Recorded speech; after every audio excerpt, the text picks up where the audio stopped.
Terima kasih. Baru saja kita saksikan tadi sebuah video dari tim Wakaf Madrasah Al-Fatih Studaun. Sebelum kita mulai kajiannya, perkenalkan saya Muhammad Noval Alhamdi, yang insya Allah akan memandu acara pada pagi hari ini 1,5 jam ke depan insya Allah. Sebelum itu saya datang dari Hambalang. Tadi pagi perjalanan alhamdulillah sekitar 1 jam dan lancar. Saya dari Madrasah Al-Fatih di angkatan kedua dan alhamdulillah insya Allah Madrasah Al-Fatih tahun ini akan menjadi tahun terakhir saya dan teman-teman semuanya di Hambalang. Karena mulai semester depan insya Allah kita akan pindah ke tanah wakaf di Situdaun. Baik, langsung saja kita sudah ada di tengah-tengah kita, sudah ada bersama kita guru kita semua, Ustadz Budi Asari. Assalamualaikum Ustadz Budi. Waalaikumsalam warahmatullahi wabarakatuh. Kabarnya sehat? Alhamdulillah, bahagia sekali saya pagi ini. Alhamdulillah. Didampingi anak muda ini hari ini. Alhamdulillah. Berapa usianya Hamdi? 17 tahun. 17 tahun bersama saya. Mudah-mudahan menjadi generasi muda yang istimewa insya Allah. Amin. Ustadz Budi, kita insya Allah hari ini akan bahas bareng buku Ketika Hidup Selalu Terasa Sial. Ini buku lama betul Ustadz ya? Buku lama yang terbit kembali. Buku lama yang terbit kembali. Ini 2006 ya. 2006 saya tulis buku ini, terbitkan 2006. Setelah itu kemudian tidak dimunculkan kembali. Kemudian teman-teman banyak yang minta untuk buku ini dimunculkan kembali. Bahkan saya sudah tidak punya itu hard copy-nya itu. Ketika Ustadz Budi tulis ini di 2006, tapi saya pertama kali baca, saya alhamdulillah punya buku Ustadz yang cetakan pertama. Saya nggak berasa kayak lagi baca buku keluaran 2006, kecuali ketika lihat cover buku ini yang memang udah tua. 2006. Karena kalau dilihat dari isinya, ini benar-benar apa yang terjadi hari ini. Ya, artinya kan begini. Artinya sejak buku ini saya tulis dulu, sebenarnya ini awalnya saya merasakan ini ya, rangkaian musibah besar itu dimulai dari musibah yang menimpa saudara kita di Aceh waktu itu. Karena waktu saya merasakan betul suasana tsunami Aceh karena hari kelima tsunami saya sudah di Aceh. Jadi ya Aceh itu masih kacau, masih berantakan, mayat di mana-mana segala macam, dan suasananya menyedihkan lah itu ya, luar biasa, mengguncang hati. Banyak orang-orang yang jalan tapi linglung, tidak tahu kemana karena mencari saudaranya apa segala macam dan seterusnya. Itu suasana yang luar biasa, kita mengangkati mayat segala macam. Kemudian peristiwa itu bertubi. Itu kan peristiwa besar yang panjang ya, duka yang panjang yang bahkan kalau disiarkan di televisi kita sangat lama itu kan. Dan kemudian setelah itu ya berbagai peristiwa terjadi. Jadi kalau hari ini kita sudah ada di berarti sudah berapa tahun lalu ini? 14 tahun lalu, 15 tahun lalu ya. Nanti kalau buku sudah 15 tahun lalu, kemudian hari ini dibaca masih terasa seperti baru ditulis, itu artinya rangkaian musibah ini berarti belum selesai dan masih sama dengan 2006 yang lalu. Berarti ketika orang punya ilmu Al-Quran, berarti dia punya ilmu orang sebelum kita hari ini, dan punya ilmunya orang hari ini, dan punya ilmunya orang yang akan datang berarti. Persis, dan itu kan ya yang disampaikan oleh ahli Al-Quran dari kalangan sahabat, itu Abdullah bin Mas'ud radhiyallahu anhu. Kata beliau, man arada ilmal awwalin wal akhirin falithawwiril Quran. Siapa yang menginginkan ilmunya orang-orang awal dan ilmunya orang-orang akhir, maka dalamilah Al-Quran. Sehingga ketika ini kita memandangnya dengan kacamata Al-Quran, dengan hadis Nabi, penjelasan para ulama, maka dia dia menjadi ilmu yang hidup. Bayangkan ketika kita baca buku ini kan di dalamnya ada banyak sekali kalimat para ulama. Yang para ulama itu hidupnya bisa di belakang kita 1000 tahun lebih. Tapi apa yang beliau sampaikan itu begitu kita bunyikan hari ini itu masih nyata hidup gitu. Nanti kan bisa kita lihat tuh. Masih sangat nyata bisa hidup, itu artinya begitulah orang-orang Quran itu. Makanya kalau kita dalami Quran, maka kita akan bisa membaca zaman ini, bahkan kita bisa membaca zaman di depan kita. Dan kalau biasanya kajian buku-buku kajian terhadap permasalahan yang muncul itu biasanya sifatnya dari sisi kajian materi, dan buku antum ini, buku Ketika Hidup Terasa Sial, menghadirkan kajian spiritual yang murni. Ya, karena saya ingin sebenarnya ada satu poin penting yang ingin saya munculkan di dalam diri saya, dan siapa tahu bisa menular ke masyarakat, bahwa semua peristiwa yang terjadi hari ini, kapanpun lah, bukan mesti hari ini ya, semua peristiwa yang terjadi di dunia itu tidak mungkin sebabnya itu hanya karena faktor material gitu. Bahwa faktor material itu mungkin saja terjadi. Umpamanya gini, kalau ada orang yang ceroboh makannya, ceroboh minumnya sembarangan, kemudian dia sakit, itu kan penyebab materialnya gitu ya. Tapi bukankah orang sembarangan makan segala macam itu ada faktor pendorong yang sifatnya emosional, spiritual. Umpamanya ada orang yang syahwat makannya tidak terkendali, umpamanya contoh ya. Syahwat itu kan urusan spiritual. Dan itu sudah disampaikan oleh Quran tentang hal itu. Itu di level individu. Kalau kita mau bicara level besar, umpamanya level negara umpamanya gitu. Level negara kan juga sama. Level negara umpamanya gini, terjadi banjir besar. Faktornya adalah karena hutan yang gundul umpamanya gitu ya. Siapa yang menggunduli hutan? Faktornya umpamanya masalah bisnis perusahaan-perusahaan besar. Si pemilik perusahaan kan punya ambisi ekonomi yang tidak sederhana dan mengabaikan tentang gundulnya hutan, penghijauan dia abaikan. Ini terjadi kemudian. Jadi pasti akan ada sebab spiritual tuh. Dan apalagi itu yang terlihat langsung. Nah, sebab spiritual itu tidak mesti harus terlibat langsung. Karena kadang-kadang nanti kan bisa juga kita lihat, bahkan saya cantumkan di sini tadi umpamanya tentang ketika Nabi SAW menyampaikan umpamanya tentang terhalanginya rezeki seseorang karena dosa yang dilakukannya. Kita mungkin berpikir, loh saya nyari uang gitu kan, kemudian dapat uang, kemudian ternyata Nabi mengatakan seseorang bisa terhalangi rezekinya karena dosa yang dilakukannya. Itu sebab yang tidak langsung, gitu ya, sebab yang tidak langsung. Bisa langsung, bisa tidak langsung. Artinya saya cuma ingin bahwa karena kita orang beriman, maka memandang semua hal yang terjadi, apalagi masalah kesialan hidup, masalah musibah atau apapun dalam hidup kita itu, pandanglah dia bukan hanya dengan menggunakan kacamata material, tapi pandang dia menggunakan cermin imani. Nah, itu dia. Dan unik sekali ketika dalam kajian mendalam ini di buku ini kita dapati ternyata dosa terhadap permasalahan yang materi duniawi, efeknya itu ke kehidupan kita. Iya, dan itu tadi bahwa di kehidupan dunia yang terjadi hari ini ya, apa yang musibah atau apapun, ya kan itu sebenarnya bisa memiliki beberapa sudut pandang kacamata gitu ya. Saya sering menyebutnya dengan cara pandang kacamata ini, kayak kacamata ini kan ada dua sisi gitu ya, kanan kiri. Anggap kalau yang kanan kita bunyikan sebagai roja, sebagai harapan, yang kiri kita bunyikan sebagai khauf, rasa takut.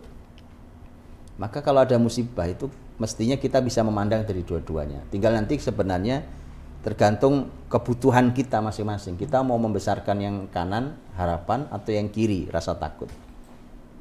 Karena contoh gini, kalau ada musibah, kemudian kita menganggapnya begini, oh ini musibah ini adalah bukti bahwa Allah cinta saya. Itu juga benar, karena Nabi SAW mengatakan, kata Nabi, innallaha idza ahabba qauman ibtalahum. Allah kalau mencintai satu kaum, Allah menguji mereka dengan bala. Gitu ya, menguji mereka. Jadi kalau ada orang kena musibah kemudian dia bilang bahwa ini bukti Allah cinta saya, ada benarnya. Dan itu juga harus dipandang itu. Tapi kemudian musibah itu pun kita mesti memandang dari sebelah kiri kita, yaitu rasa takut. Jangan-jangan musibah ini adalah karena dosa yang saya lakukan. Nah, tinggal saya memandangnya pakai yang mana kalau begitu? Yang kanan apa yang kiri, yang harapan atau yang rasa takut? Maka saya sesuai dengan kebutuhan saya. Apa maksud dengan kebutuhan? Kalau saya ini orang yang hari ini sedang banyak melakukan dosa, maka mestinya yang dibesarkan adalah rasa takutnya.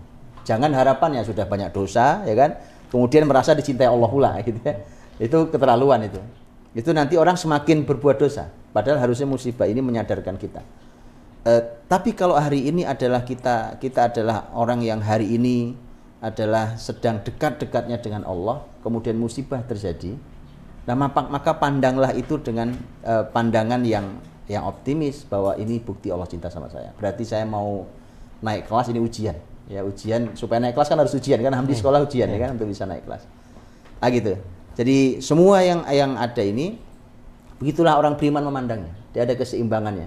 Itu rasa takut dan harap dan takut bahwa nanti ada sebab spiritual, sebab material kayak tadi itu, makan sembarangan jadi sakit, hutan digunduli jadi banjir dan seterusnya.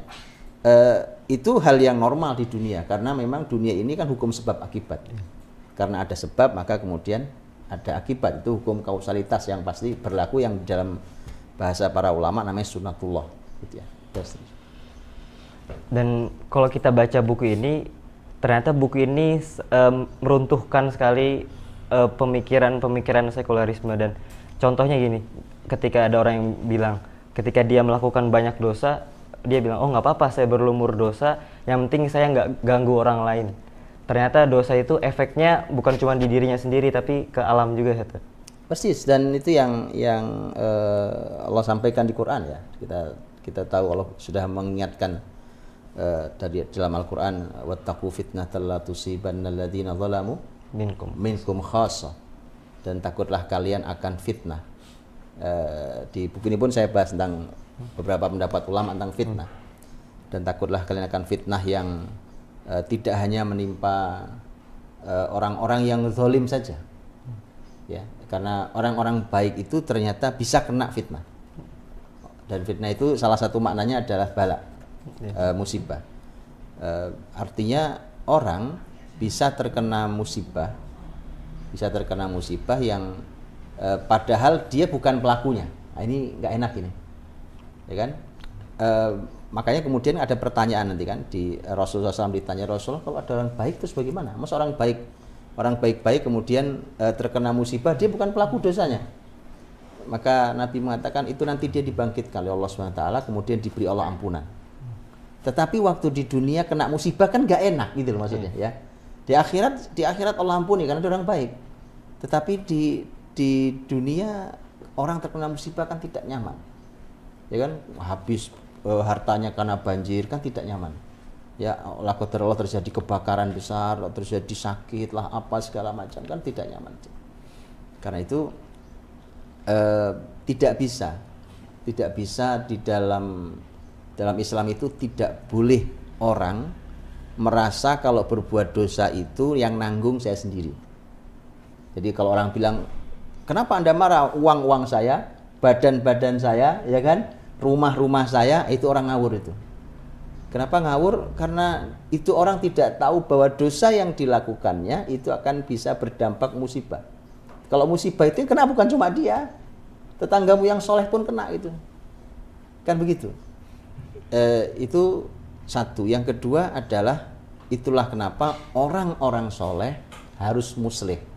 Nah, kalau soleh itu untuk dirinya sendiri. Kalau muslih itu dia mengupayakan agar orang lain juga soleh seperti dia. Jadi muslih. Dan itulah kunci. Jadi kunci utama agar musibah tidak rata kena kepada semua adalah harus ada orang yang nahi mungkar. Harus ada orang yang masih amar ma'ruf dan nahi mungkar.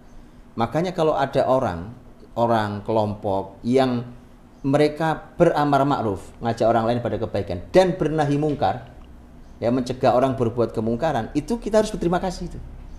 Kita harus berterima kasih. Jadi musibah ini tidak datang padahal banyak pelaku maksiat, itu karena keberadaan orang-orang yang masih amar ma'ruf nahi munkar. Makanya kita harus ucapin terima kasih, bukan malah kita maki-maki. Kita terima kasih pada mereka yang masih beramar ma'ruf nahi munkar itu. Karena itu kalimat Rasul SAW. Intinya Nabi mengatakan la ta'muruna bil ma'ruf wa la tanhuna 'anil munkar aw la ya'umullahu bi adzabin min 'indi. Kalian harus amar ma'ruf, harus nahi munkar, atau Allah ratakan azab untuk semua.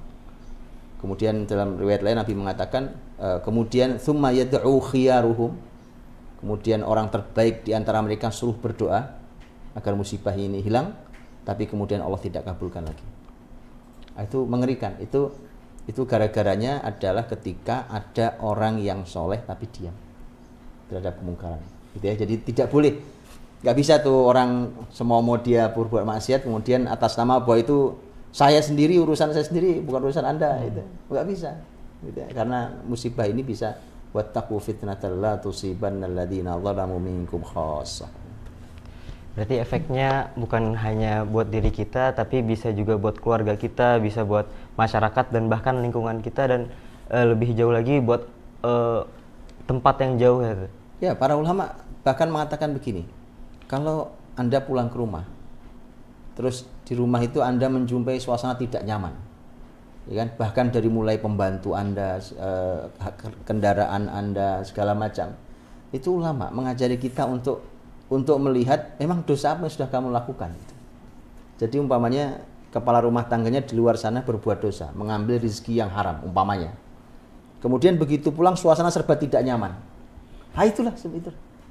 Ya seperti itu. Jadi artinya coba lihat apa yang sudah Anda lakukan. Kamu sudah melakukan apa sampai kemudian suasana ini menjadi sangat tidak nyaman semuanya. Jadi dia pasti akan memberikan dampak. dampak dosa di dunia ini tidak Allah berikan semuanya. Karena Allah mengatakan bahwa orang-orang yang melakukan dosa kemudian mendapatkan hukuman di dunia itu sebenarnya bukan keseluruhan, karena kalau keseluruhan nggak kuat kita. Karenanya Allah mengatakan wa ya'fu an katsir. Itu saja Allah masih memaafkan dalam jumlah yang banyak, gitu ya. Kalau tidak Allah maafkan dalam jumlah banyak, nggak kuat kita di dunia ini. Karena ulah dosa kita. Ya, nah itu Allah beri kesempatan. Kalau dia tidak bertobat, maka di akhirat sudah menunggu hukuman yang lebih besar. Kalau dia bertobat, maka hukuman di akhirat dihapus oleh Allah SWT. Dan bicara tentang dosa juga, antara kita dan generasi sebelum kita jauh sekali menyikapi dosa. Karena dalam suatu kisah Ibnu Sirin diriwayatkan itu dia gelisah, dan ketika ditanya kenapa engkau gelisah, beliau Ibnu Sirin menjawab, aku teringat akan dosaku 40 tahun yang lalu. Efek dosa sampai sepanjang itu buat itu. Jadi, orang. Iya, jadi harus diingat ya. Kita harus tahu bahwa dosa itu punya ingatan yang panjang. Dosa itu punya ingatan panjang ya. Dan ya kita berlindung pada Allah atas berbagai kesalahan dan dosa kita yang kita lakukan entah sekian tahun lalu, entah sekian bulan lalu, entah sekian belas tahun lalu atau sekian puluh tahun lalu. Jadi kalau kisah Imam Ibnu Sirin kan seorang ulama tabi'in. Ibnu Sirin itu seorang ulama besar yang punya ciri khas, kelebihan beliau itu adalah takwil mimpi. Bahkan imam besar seperti Imam tabi'in, Imam Al-Hasan Al-Basri itu kalau beliau bermimpi datangnya ke Imam Ibnu Sirin, minta ditakwil mimpinya.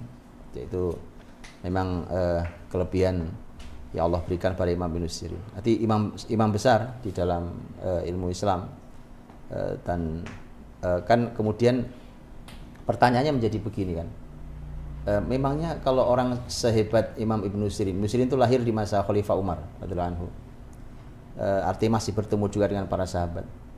Makanya dia tabi'in kategorinya karena masih bertemu sahabat-sahabat Nabi. Kalau orang seperti Imam Ibnu Sirin, kira-kira emang dosa apa?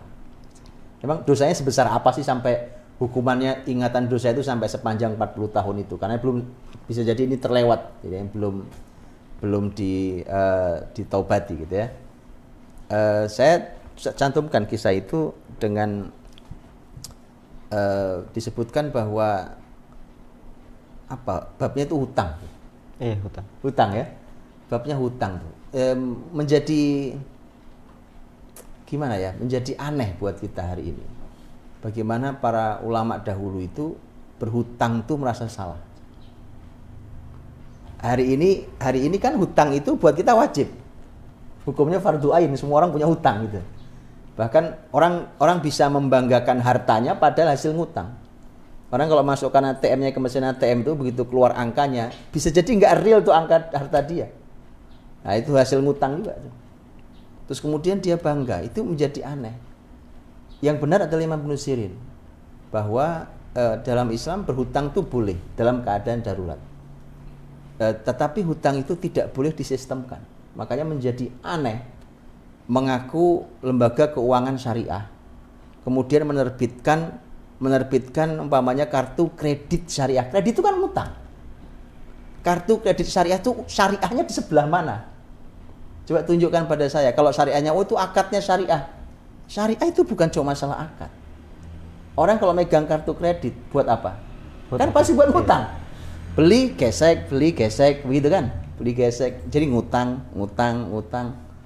Dari siapa yang mengajari kita bertransaksi itu? Itu landasan utamanya adalah berhutang. Nabi kita mengajari landasan utama transaksi itu adalah yadan biyadin. Ha biha, itu tangan ketemu tangan, artinya saya punya uang, Hamdi punya barang, kita tukar. Itu landasan utama dari bertransaksi dalam Islam. Ya, bahasa cash and carry gitu ya. Kita bayar cash, saya bawa barangnya. Jadi dan itu memang benar ya, bahwa ketika generasi terbaik dahulu itu menganggap hal seperti ini sesuatu yang dosa. Ya, kemudian kita hari ini nggak ada nggak dosa kan? Itu karena cerobohnya kita. Jadi cerobohnya kita ketika menganggap menyepelekan dosa. Yang itu menyebabkan kegundahan panjang ya kan? Suatu hari Imam Ibnu Sirin gundah akan kesalahan yang dilakukannya 40 tahun yang lalu. Artinya bisa jadi beliau menganggap bahwa berhutang beliau saat itu adalah berhutang di waktu yang tidak tepat atau dalam suasana yang tidak tepat, makanya kemudian dia merasa itu kesalahan yang harus tebus. Yang tebusannya adalah kegundahan. Makanya orang berhutang itu pasti yang akan dialami dalam hidupnya adalah al-humum. Itu sudah pasti, kegundahan. Di zaman Nabi ada orang zaman sahabat ada orang terlihat gundah gitu di Masjid Nabawi itu. Kemudian ketika ditanya, "Kenapa Anda kelihatan sedih, gundah, murung?" Jawaban saya terlihat hutang. Jadi hutang itu mesti akan menyebabkan itu. Ada kalimat menarik, Rasulullah SAW kita tahu ya, Rasul tidak mau menyolati jenazah yang masih punya hutang. Ketika ada sahabat yang menanggung, ya Rasulullah saya yang nanggung hutangnya, ya kan? Kemudian Nabi mau nyolati. Esok hari Nabi bertanya, udah kau bayar hutangnya? Dia bilang sudah. Kata Nabi, dan kalimatnya bagus banget. Kata Nabi, al-an baruda jilduhu. Sekarang dinginlah kulitnya. Jadi orang hutang itu panas kulit. Hidup ini panas, suasananya nggak nyaman. Orang panas tahu ya. Tahu kalau lagi terik matahari itu tak nyaman itu. Itu orang berhutang. Jadi ingat ya teman-teman yang duitnya banyak, perusahaannya besar, gara-gara ngutang, ya kan? Dia bangga hidup dengan kredit, gitu ya. Udahlah, hidup Anda tuh panas, pasti nggak nyaman. Tapi bukan hanya utang, karena di masa yang hari ini orang bukan cuma bisa gelisah karena hutang, tapi bisa gelisah karena dunianya juga. Makanya kita diajari doa, wala taj'alid dunya akbaru hammina wala mablagha ilmina wala ilan nari masiron. Iya, Masya Allah. Itu luar biasa ya. Wala taj'alid dunya akbaru hammina. Jangan jadikan dunia sebagai kegundahan terbesar kamu. Jadi orang hidup tuh kegelisahan terbesarnya jangan dunia. Wala mablagha ilmina, dan jangan jadikan dunia itu adalah merupakan tujuan akhir ilmu kami.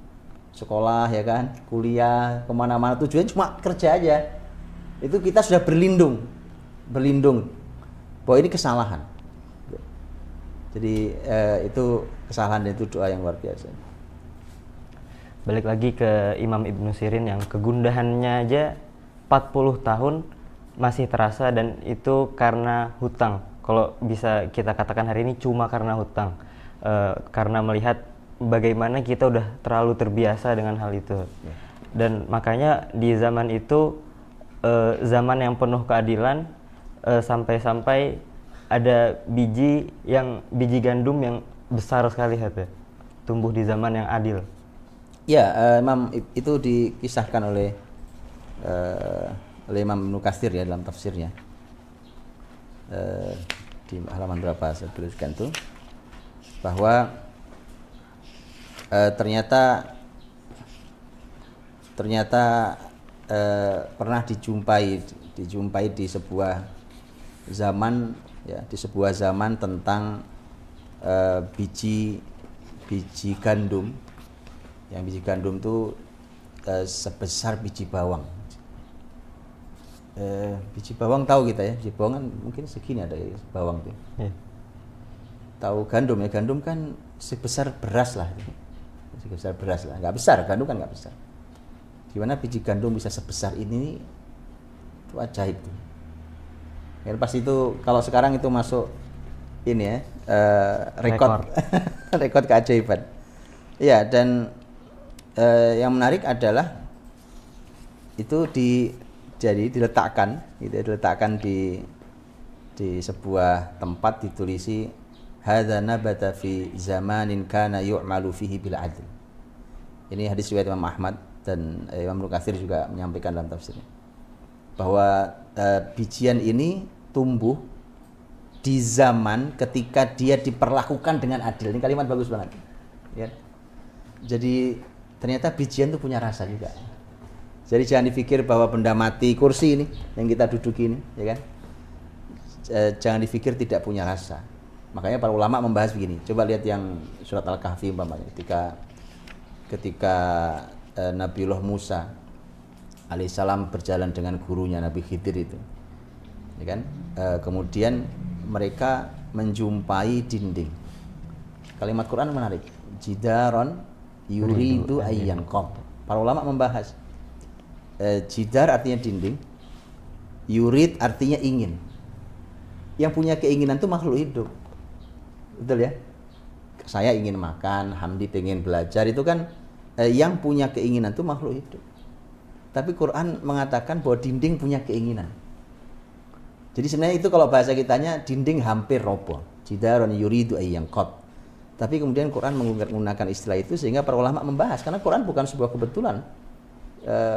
Ketika mengatakan bahwa ada dinding yang ingin roboh. Makanya kemudian alam di sekeliling kita ini bisa diajak bicara. Dan itu jelas. Quran mengatakan wa in min syai'in illa yusabbihu bihamdi walakin la tafqahuna tasbihahu. Semua yang ada bertasbih. Kalian enggak paham saja tasbihnya. Jadi artinya semua alam ini bisa diajak bicara. Itu terbukti kan? Terbukti bahwa Rasul bisa mengajak bicara alam ini. Umar ngajak bicara Sungai Nil ya kan, dikirimi message oleh Umar ya, dan seterusnya. Jadi orang soleh melakukan itu. Jadi ternyata kalau apapun itu, kalau suasananya adil, masyarakat adil, negara adil, semua nyaman, bukan cuma manusia. Tumbuhan tumbuh dari tanahnya nyaman, dia tumbuh dengan sangat nyaman karena diperlakukan dengan cara adil. Hari ini lihat, berapa banyak tanaman dizolimi, tanahnya dihajar dizolimi ya kan? Itu ternyata kimia itu ternyata membuat tanah semakin tandus, betul ya? Tanah semakin tandus, artinya dia tidak nyaman. Negeri bumi sedang tidak nyaman. Ketika bumi tidak nyaman ya jangan disalahkan kalau tumbuhan itu ya kecil pahit, gitu ya. Asam, ya harusnya manis dia menjadi asam, gitu ya, dan seterusnya. Maka itu adalah pelajaran mahal ya, bahwa ini contoh tentang kisah bijian ini, pelajaran mahal bahwa ternyata kalau dia nyaman maka dia akan tumbuh dengan cara yang luar biasa, yang istimewa gitu. Apapun itu makhluk yang ada di semesta ini, ternyata mereka punya rasa kenyamanan, dan kenyamanan itu tumbuh dari keadilan. Berarti seperti kisah ikan yang dimakan sampai sebulan oleh 300 orang dan gak habis gitu. Ikan apa itu? Ikan anbar. Itu ikan apa kalau hari ini?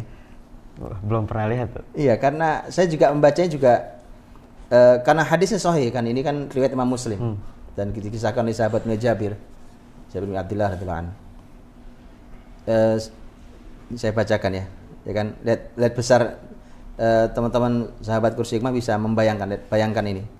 Ini hadis sahih riwayat Muslim. Ini kisah Jabir ketika beliau dan beberapa sahabat diutus oleh Nabi Shallallahu Alaihi Wasallam di sebuah perjalanan tugas di mana mereka tidak punya banyak bekal, mereka hanya dibagi setiap kami satu biji kurma. Jadi, satu orang itu satu biji kurma. Jadi satu biji kurma terus bisa diapakan itu kan? Kalau perjalanan kan kalau kurma satu dimakan selesai, mungkin dikulum, dimut aja gitu kali ya. Jadi biar nggak habis-habis tuh. Sampai kemudian Jabir mengatakan kami jalan di tepi laut, kami menjumpai di tepi laut itu seperti gundukan pasir sangat besar. Kami datangi, ternyata gundukan itu adalah binatang yang diberi nama ambar dalam keadaan mati. Ini karena binatang laut, ikan maka dia halal walaupun sudah mati. Gitu ya. Kita tahu ya bagaimana laut itu tahur ma'uhu al-hillu maitatuhu. Dia suci airnya dan dia halal bangkainya. Kami memakannya selama sebulan sampai kami gemuk. Ketika itu jumlah kami semua 300 orang. Ya, makan 300 orang sampai kenyang sebulan. Kami mengambil minyak dari kelopak matanya dengan bejana besar. Kelopak matanya kelopak mata, ya kan? Itu kelopak mata ikan tuh. Jadi sahabat nyemplung masuk ke situ, itu ngambil minyaknya pakai bejana besar. Pakai bejana besar, pakai ember besar itu. Ya kan? Kami memotong sebagian dagingnya sebesar sapi. Sebesar daging sapi. Abu Ubaidah mengambil 13 orang di antara kami dan diperintahkan untuk duduk di kelopak matanya. Jadi kelopak mata ikan itu, ini kelopak mata ini. Dibuat nongkrong. Iya, buat nongkrong 13 orang. Segede apa itu? Dan mengambil tulang rusuknya, tulang ikan itu. Tulang ikan yang tulangnya itu kan yang melengkung ini. Kalau di gabungan melengkung ini kan. Kemudian didirikan dan seorang yang paling tinggi di antara kami dengan menaiki unta yang paling tinggi lewat di bawahnya dan tidak menyentuh ujung tulang rusuk itu. Tinggi besar sekali. Kemudian kami membawa pulang sebagian dagingnya hingga ketika kami masuki kota Madinah kami datang ke Rasul, nanti dikisahkan ke Rasul dan bahkan Rasul masih sempat dibagi itu sisa dagingnya. Ini ikan besar ya, raksasa dan memang tubuh manusia dan makhluk ini kan makin susut, semakin berkurang, makin kecil-kecil. Jadi kita ini sisa ini. Jadi badan kita segini-segini ini rata-rata orang dunia setinggi-tingginya orang paling 2 meteran ya kan. Kan nggak ada apa-apanya dibanding Nabi Adam alaihissalam. Nah, ayah kita Adam alaihissalam tingginya 60 zira. 60 zira dengan lebar badannya 7 zira. Kalau 1 zira itu segini sehasta 50 cm umpamanya, setengah meter lah anggap gampangnya ya.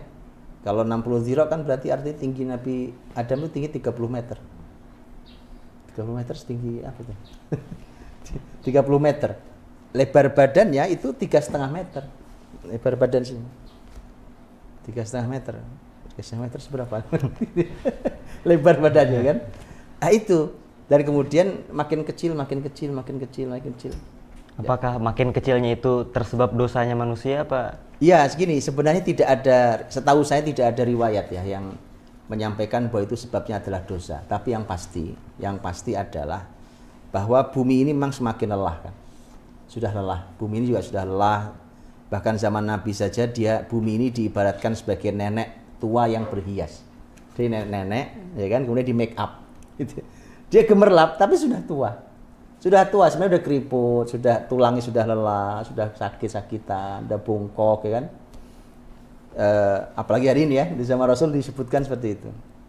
Tidak ada riwayat yang mengatakan setahu saya bahwa itu karena dosa. Tetapi artinya memang bumi ini sudah makin tua, sudah makin lelah. Dan salah satu yang membuat menjadi semakin lelah kan seperti tadi kan.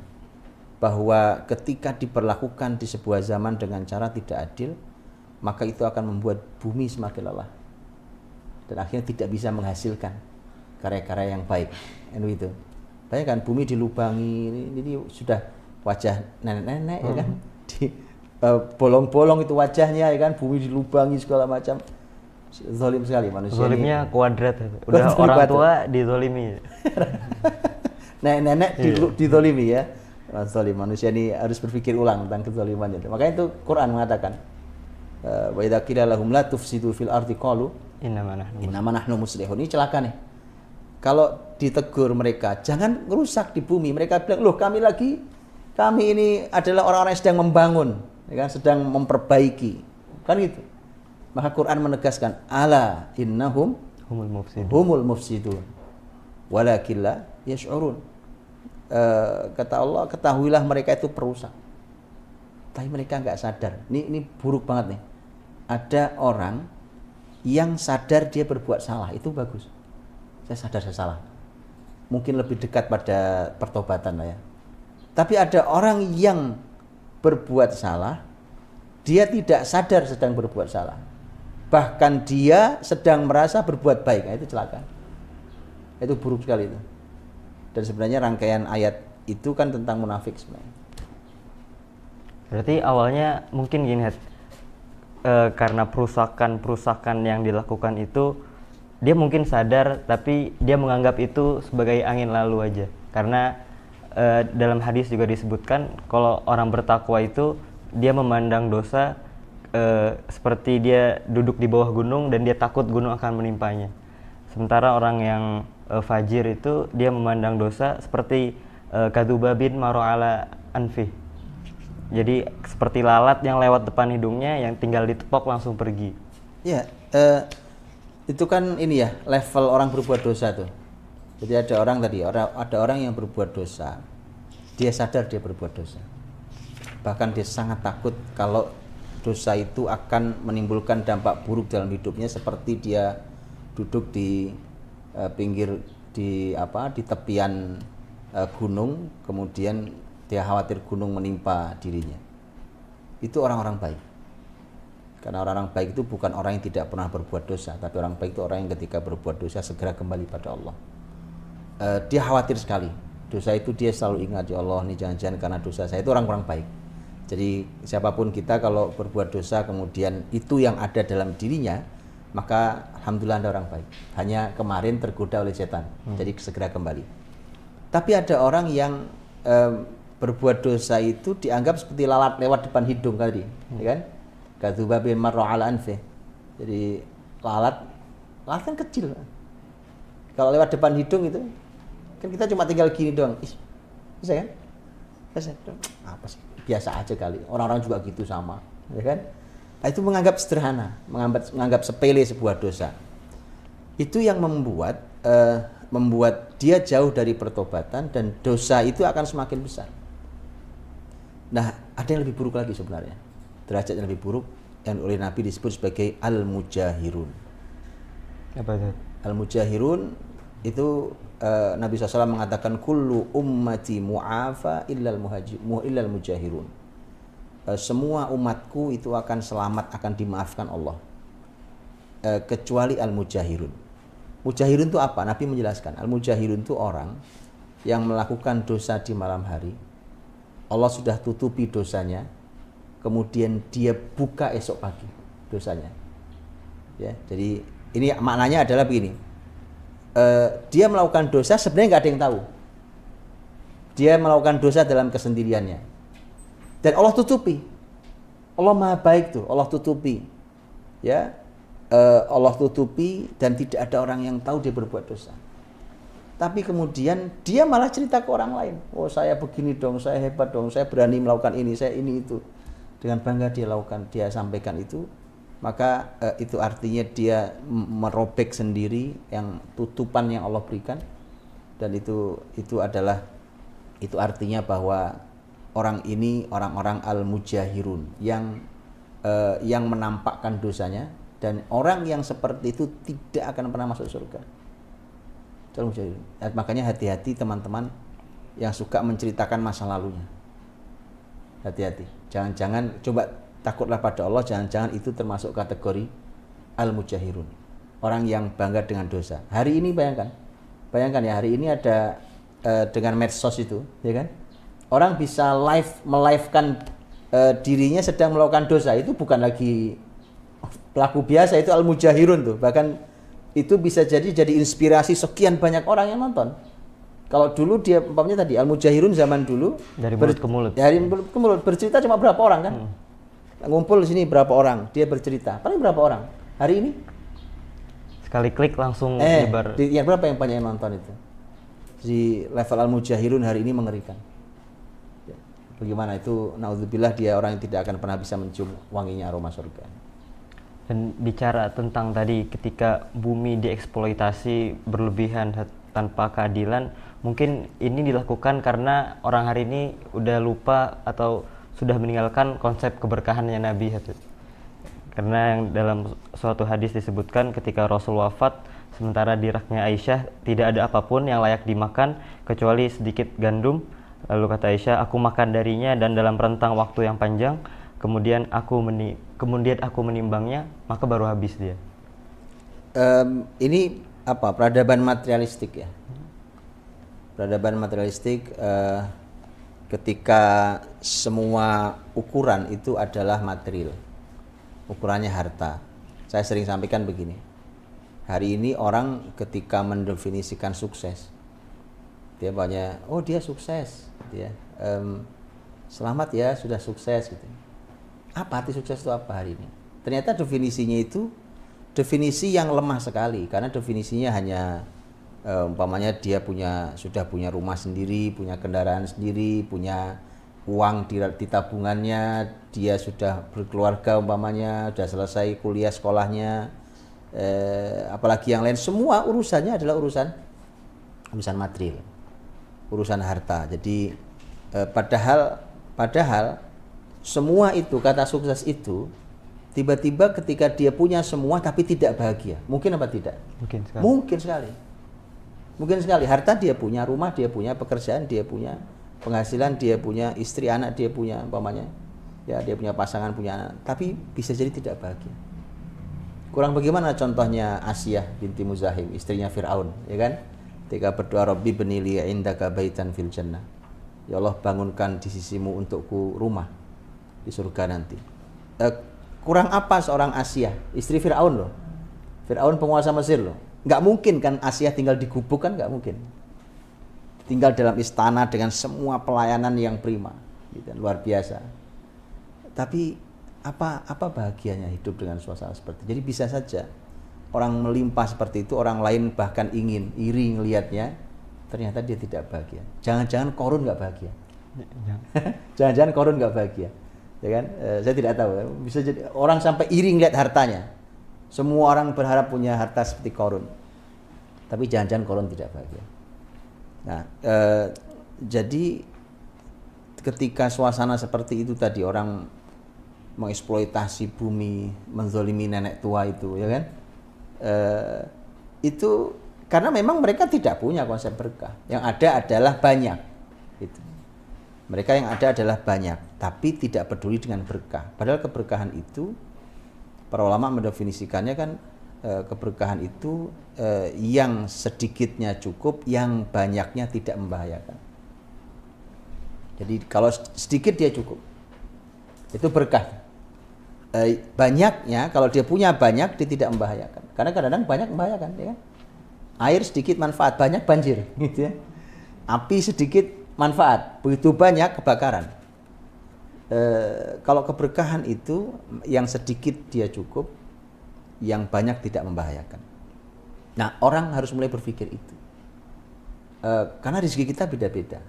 Pokoknya bicara rezeki, bicara uang umpamanya, kan beda-beda. Tapi yang paling penting adalah bagaimana rezeki kita itu, berapapun jumlahnya, berapapun yang Allah berikan, itu ternyata adalah sebuah keberkahan. Karena kalau berkah, kalau ternyata rezekinya sedikit, cukup buat hidup kita. Ya. Kalau ternyata dia banyak, dia tidak membahayakan dalam hidup kita. Berapa banyak contoh ya, berapa banyak umpamanya ada orang yang diberikan Allah keterbatasan, umpamanya tidak bisa melihat. Penglihatannya ini diambil Allah Subhanahu wa taala, gitu ya, sehingga dia tidak bisa melihat. Tapi berapa banyak, ya kan? Berapa banyak alim besar tapi buta. Bahkan sampai sekarang di dunia hari ini, ya kan? Berapa banyak bahkan menempati posisi-posisi tinggi, bahkan paling tinggi di sebuah negeri, ternyata mereka buta. Nah kita yang melek nih, yang sempurna, masya Allah mata bisa melihat keindahan ini, ternyata terus mata kita manfaatnya apa? Lah mereka bisa jadi ahli ilmu, kan harus baca. Lah mata nggak bisa melihat. Bagaimana cara mereka belajar? Bagaimana cara mereka menjadi ahli ilmu tinggi? Nah kita yang bisa membaca nggak membaca, ya kan? Nggak mengerti ilmu akhirnya. Nah itulah bagaimana tadi ya, bagaimana Aisyah radhiyallahu anha menyampaikan tentang sebuah keberkahan dalam kisah yang banyak di tentang tema keberkahan, yang kalau berkah itu ada matematikanya sendiri. Nah gitu ya, matematika keberkahan namanya. Dan Allah juga bilang tentang para sahabat dulu yang bagaimana ternyata yang buat mereka bahagia itu bukan materi, tapi kedekatan mereka sama Allah. Spiritual mereka tinggi, mereka bahagia. Sampai-sampai buat urusan dunia itu mereka perlu diingetin.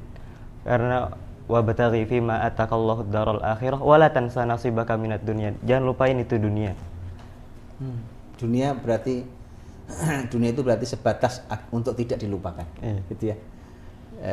Jadi carilah. Kalau carilah berarti perintah. Wabtaghi berarti perintah, carilah.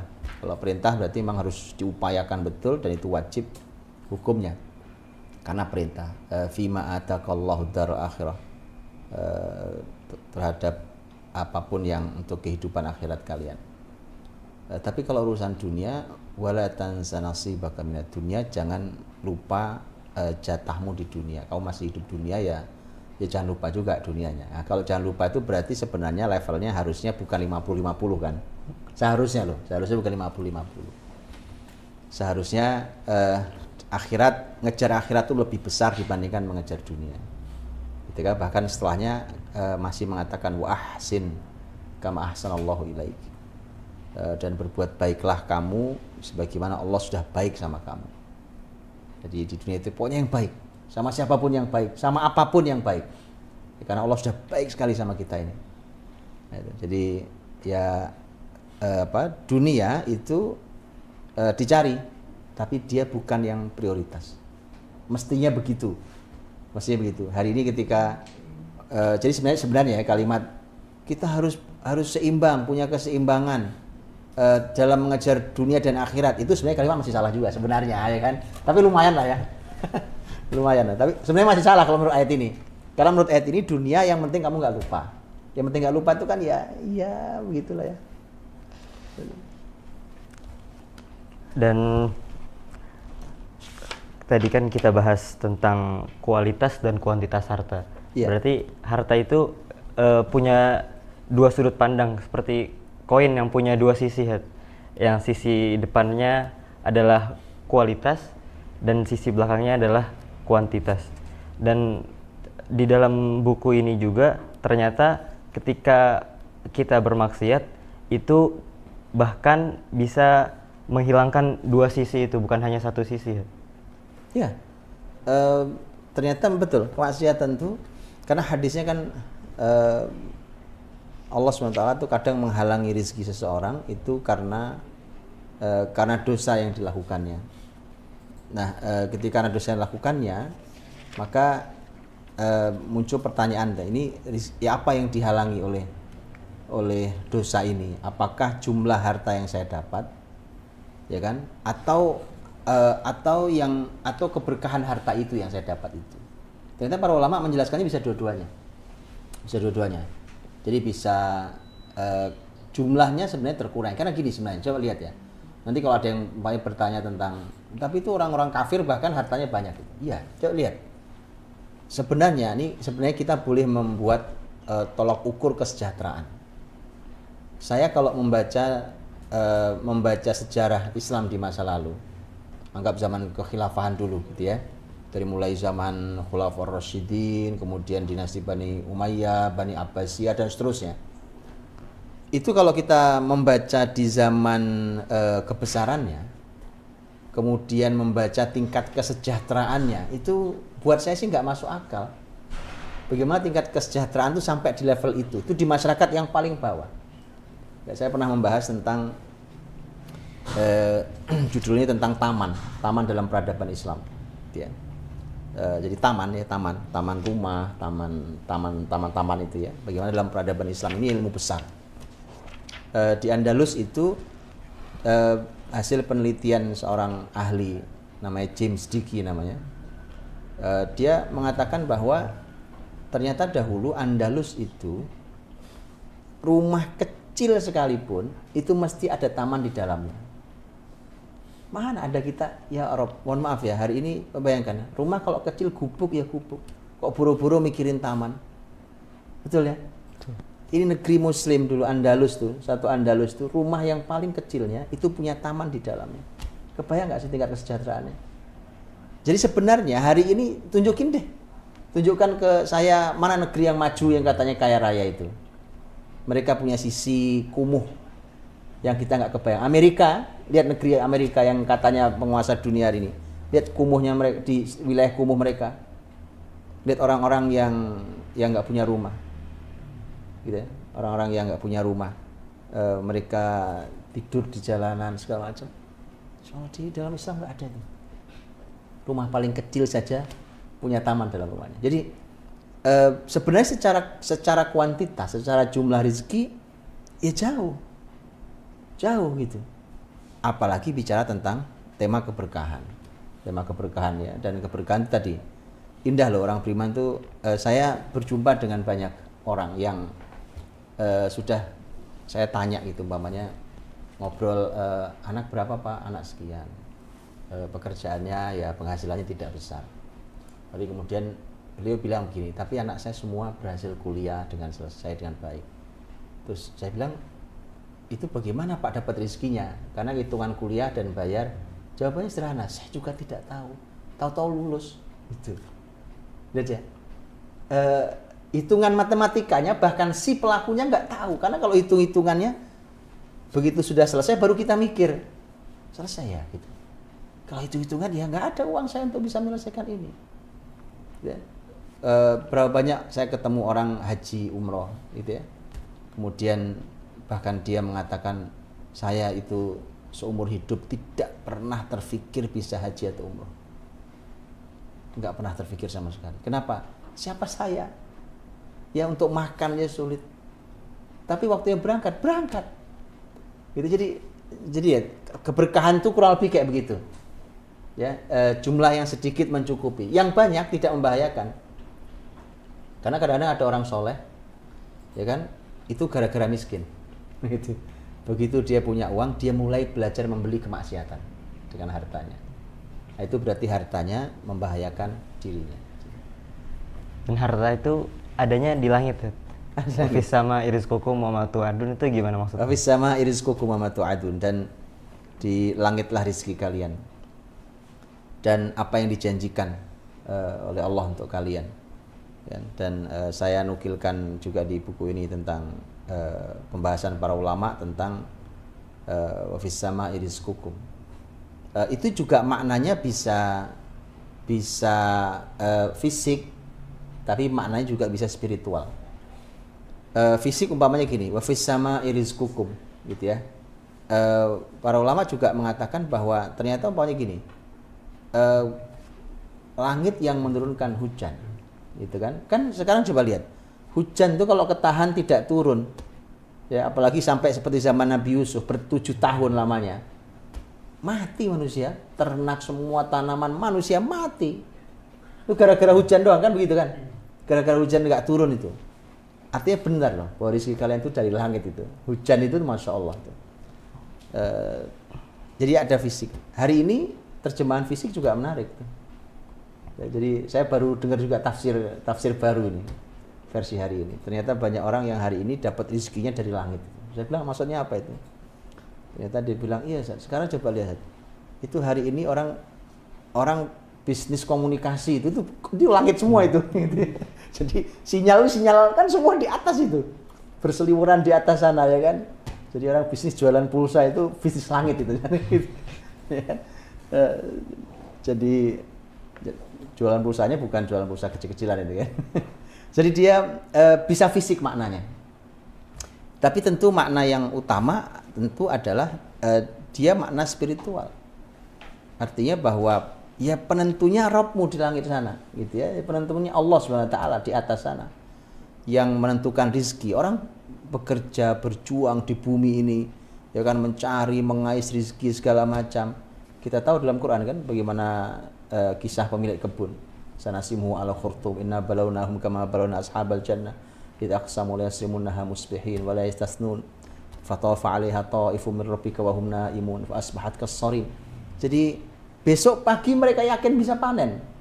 Tadi dilihat, oh ini udah besok panen, kita pagi panen. Besok pagi ternyata hangus, hitam semua, gak jadi panen. Jadi sangat mungkin. Jadi bahkan itu sudah kita usahakan, sudah benar cara nanamnya, sudah tumbuh dengan baik, bahkan para ahli mengatakan besok bisa panen, ternyata besok tidak bisa dipanen. Itu kalau Allah menentukan. Jadi orang makan pisang nih kan, sudah benar pisang di tangan, punya saya halal, saya buka, siap masuk mulut, ketabrak orang, jadi jatuh, nggak jadi makan. Begitulah kalau memang rezeki itu memang bukan hak kita. Makanya jangan terlalu gelisah dengan rezeki. Nasihat Imam Syafi'i luar biasa. Imam Syafi'i rahimahullah ta'ala memberikan nasihat luar biasa ini buat kita semua. Jadi jangan gelisah dengan rezeki ya. Beliau mengatakan tawakkaltu 'ala Allahi khaliqi wa aiqantu anna Allah la syakka raziqi wa ma yakum min rizqi laisa yafutuni walau kana fi qa'il biharil awamiki. Saya bertawakal pada Allah yang menciptakan saya, dan saya yakin Allah tanpa ragu bahwa Allah adalah pemberi rezeki saya. Apapun yang menjadi jatah rezeki saya pasti akan sampai ke saya walau dia ada di dasar lautan. Dia di sana pasti sampai. Kalau itu jatah saya pasti sampai. Tapi kalau bukan jatah saya, sudah di tangan pun hilang. Nah, itu orang beriman. Jadi menyikapi, nggak usah terlalu gelisah dengan hidup ini, gitu ya. Jadi rizki di langit karena penentunya Allah SWT. Jadi manusia ya, tugas kita itu hanya menjalankan hukum kausalitas sunatullah tadi itu, bahwa ada hukum sebab akibat. Supaya dapat rizki, bekerja ya kerja, itu tugasnya. Tugasnya apa lagi? Tugasnya merencanakan, ya direncanakan. Tugasnya apa? Tugasnya mengevaluasi, ya dievaluasi. Tugasnya apa lagi? Berdoa, ya berdoa, itu tugasnya. Bahwa nanti kemudian penentunya adalah langit, iya, penentunya adalah langit. Oh, kita ini sekolah bareng, satu asrama, satu kamar malah pokoknya. Kemudian selesai, apakah jatah rezekinya sama dua orang itu? Beda, nggak mesti sama. Padahal di sekolah ya bareng, kuliah ya bareng, kos ya bareng-bareng, semua serba bareng-bareng ya. Bahkan nikah bareng, ikut nikah masal ya bareng-bareng. Tapi rezeki nggak sama. Kenapa? Karena ada langit yang menentukan, gitu ya. Jadi kita berjuanglah yang maksimal di bumi, karena itu tugas kita. Adapun penentunya ada langit yang menentukannya. Dan kalau yang kita lihat di lapangan yang banyak terjadi akhir-akhir ini, keluarga muslim itu selalu dicekoki sama materi-materi tentang harta dengan sangat rumit, dan keluarga muslim dibuat lupa sama matematikanya langit. Padahal Allah udah berfirman, wa ma min dabbatin fil ardi illa 'ala Allahi rizquha wa ya'lamu mustaqarraha wa mustaudaha kullun fi kitabim mubin. Insyaallah. Ya, luar biasa. Ayat itu luar biasa itu. Semua yang dabbah, melata, manusia juga melata, makhluk melata juga di bumi ini, apapun, ya kan? Semua yang melata ini rizkinya ada di tangan Allah, sisi Allah Subhanahu wa taala. Allah wa ya'lamu mustaqarraha wa mustaudaha. Semua ada dalam catatan Allah Subhanahu wa taala. Allah tahu nanti ada di mana menetapnya dan nanti akan mati. Allah yang Maha tahu. Dan semua rizki di sisi Allah Subhanahu wa taala. Sekali lagi bahwa orang beriman itu dia akan berjuang untuk mendapatkan rizkinya. Karena itu tugas juga, tugas kita untuk memakmurkan bumi. Bumi ini kan Allah amanahkan pada orang beriman, kemudian Allah minta dimakmurkan, wasta'marakum fiha. Allah minta agar makmurkan bumi. Berarti makmurkan itu kita kan berusaha maksimal, keliling bumi, mengusahakan bumi menjadi indah, baik, hijau, menenteramkan, nyaman. Itu kan tugas kita. Jadi kita tidak boleh diam, ya kan, untuk mendapatkan itu. Tetapi tadi ketika kegundahan terbesar kita adalah dunia, nah itu kesalahan kita hari ini. Ya, kita ini sudah gundah terbesarnya dunia, sudah itu kesalahan. Dunianya nggak dapat juga, itu. Jadi rugi 2 kali itu, rugi 2 kali. Padahal ada penentu langit yang tadi menarik tuh kalimatnya, matematika langit. Matematika langit itu suka beda dengan matematika manusia loh. Contohnya hadis yang sering kita dengar. Wallahu fi aunil abdi maka nal abdu fi auni akhi. Allah masih terus membantu seorang hamba sepanjang hamba itu masih mau membantu saudaranya. Umpamanya hamba itu Hamdi. Hamdi punya uang 1 juta rupiah. Kemudian Hamdi berikan yang 300.000 diberikan kepada saudaranya untuk membantu saudaranya. Uang Hamdi sisa berapa? 700.000. Itu hitungan manusia. Sisa uang Hamdi 700.000 karena 300.000 diberikan ke saudaranya. Itu matematika yang diajarkan di kelas kita. Tapi matematika langit gak begitu. Berapa sisanya? Terserah Allah. Nah itu sisanya, itu indah tuh. Bisa 700.000 bisa. Bisa sisanya 1 juta bisa. Bisa sisanya 1.500.000 bisa. Bisa sisanya 500 juta pun bisa. Tidak ada masalah. Terserah Allah SWT, itu matematika langit. Karena sepanjang Hamdi masih membantu saudara, maka sepanjang itu Allah masih membantu Hamdi. Jadi matematika langit itu kadang agak berbalik ya. Jadi pengurangan itu ternyata hasilnya tidak berkurang. Nah itu bisa terjadi matematika langit. Dan yang menarik ketika tadi Ustaz bilang sebutkan ayat wasta'marakum fiha, Allah juga sebutkan ayat zaharal fasadu fil barri wal bahri bima kasabat aydin nas. Berarti kalau bisa kita katakan manusia ini udah keluar dari akad awal dia diciptakannya.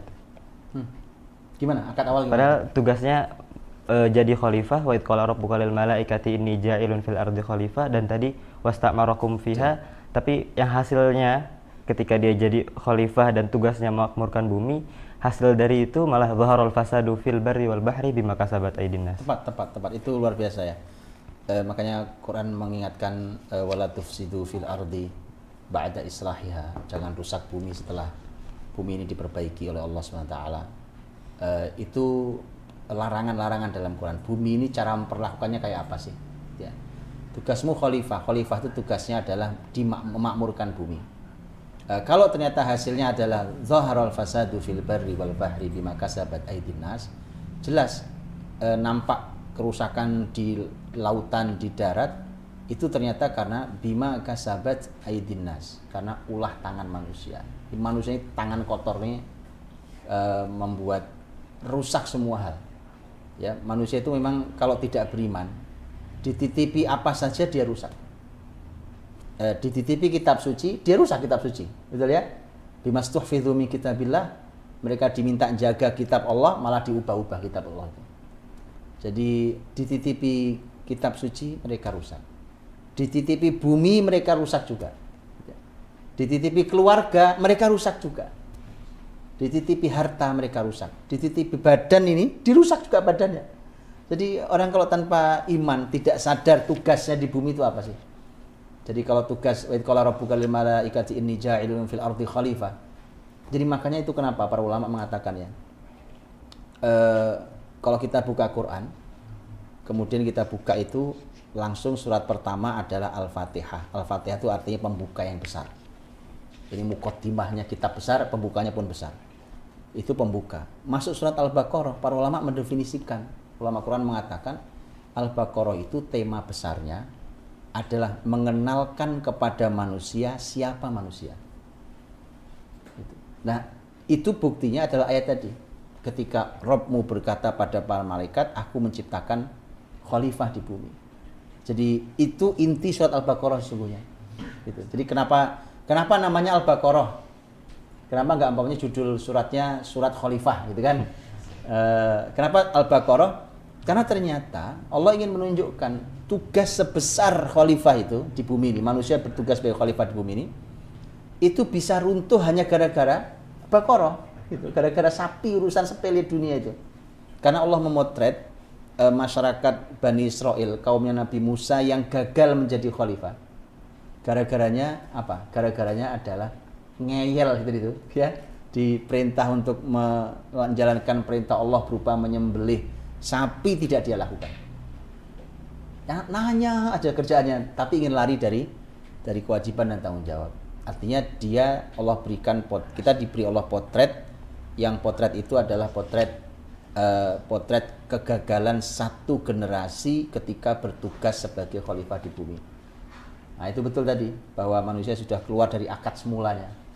Ya, jadi kalau kita ini tahu, kita punya kesadaran sepenuhnya bahwa tugas kita adalah khalifah fil ard. Ya, Allah tugasi untuk mengurusi bumi ini, wasta'marakum fiha. Kita diminta untuk memakmurkan. Maka pasti kita akan hati-hati. Jadi ilmuwan umpamanya, dia tidak akan menggunakan ilmunya untuk hal kerusakan. Dia tidak akan meneliti hal-hal yang akan merusak bumi. Itu. Jadi bukan hanya mikirin bagaimana perusahaan besar. Ya, kalau dia jadi pengusaha, kalau dia jadi ulama, kalau dia jadi pekerja apapun, maka dia akan berpikir bahwa saya khalifah di bumi ini dan tugas saya adalah memakmurkan bumi ini. Dan kita belakangan ini di pandemi ini ayat zaharul fasadu fil barri wal bahri bima kasabat aydin nas itu makin terasa. Bukan hanya pandemi, tapi kita lihat juga belakangan ini banyak sekali bencana-bencana yang terjadi itu akibat ulah tangan manusia semuanya berarti. Betul. Dan ulama akan mengatakan ya, saya nukilkan ada banyak penjelasan para ulama tentang kalimat zaharul fasadu fil barri wal bahri bima kasabat aydin nas. Ya kan? Mana ayatnya? Nah ini. Ya kan? Lihat umpamanya kalimat-kalimat yang disampaikan oleh para ulama kita tentang apa arti dari kerusakan, zaharul fasad. Apa makna dari kerusakan ini? Lihat umpamanya Ibnu Abbas mengatakan radhiyallahu anhu mengatakan berkurangnya keberkahan karena amal para hamba agar mereka mau bertobat. Kemudian An-Nahas, ini juga seorang ahli tafsir, mengatakan kerusakan laut dengan hilangnya buruan laut karena dosa anak cucu Adam. Jadi orang makin susah nyari binatang laut. An-Nahas juga mengatakan melandanya kekeringan dan berkurangnya curah hujan serta naiknya harga. Sebenarnya kalau harga naik tapi bisa dibeli nggak apa-apa sih, ya kan gitu. Karena zaman Umar bin Abdul Aziz itu harga-harga naik dibandingkan sebelumnya. Tetapi di zaman sebelumnya harga murah tidak kebeli, masyarakat nggak punya uang. Di zaman Umar bin Abdul Aziz harga naik, itu kesejahteraan buat penanam kalau petani atau buat pedagangnya. Tapi bisa dibeli karena mereka punya harta. Nah ini maksudnya adalah harga naik nggak bisa dibeli, kan? Orang nggak semua orang lo bisa makan buah anggur, ya kan? Harga anggur mahal, nggak semua orang bisa memakannya, dan seterusnya. Kemudian Atiyah, ini juga seorang imam besar, mengatakan meruginya para nelayan dan butanya binatang laut. Zaid bin Rafi' mengatakan terhentinya hujan yang diikuti oleh kekeringan dan butanya binatang laut. Imam Mujahid, ini muridnya Abdullah bin Abbas, mengatakan pembunuhan manusia dan kerusakan di lautan adalah perompakan. Banyak orang tidak nyaman ya. Lautan ini kan masih menjadi alat transportasi bisnis besar sampai hari ini. Kemudian disebutkan pula tingginya harga-harga dan sulitnya kehidupan. Kemudian kemaksiatan, perampokan, kezaliman, kekeringan, tumbuhan yang tidak bisa tumbuh dan hilangnya keberkahan. Abu Aliyah menyimpulkan, barang siapa yang maksiat pada Allah di bumi, maka dia telah merusak bumi karena baiknya bumi dan langit karena ketaatan. Nah, ini luar biasa kalimat para ulama ya. Jadi kalau ada sekarang masalah pandemi, ya jelas lah. Ya pandemi karena kerusakan ulah tangan manusia pasti. Entah apapun itu kan, di pembahasan di luar sana kan ada ini karena murni ini itu, anggap kerusakan siklus kehidupan. Anggap itu kan juga karena ulah manusia.